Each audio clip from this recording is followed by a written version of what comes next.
হাদির আজকে নামাজে জানাজা দুপুর 2টায় হবে অনুষ্ঠিত এবং লাশ হিমাগারে রাখা হয়েছিল ন্যাশনাল হার্ট ফাউন্ডেশনে।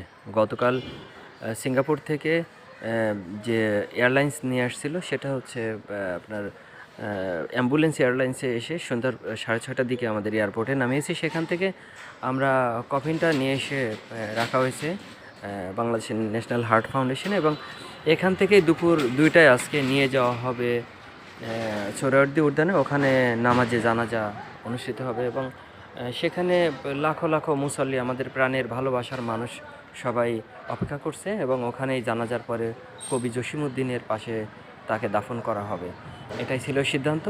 আর গতকাল থেকে হার্ট ফাউন্ডেশনে তার প্রাণের মা, বাবা এবং ভাই বোন, আত্মীয় স্বজন, আমরা যারা প্রাণের মানুষ ছিলাম সবাই কিন্তু লাইন দিয়েই লাশ দেখে গেছে এবং এখানেই নিশ্চিদ্র নিরাপত্তার মধ্যেই রাখা হয়েছিল লাশটাকে।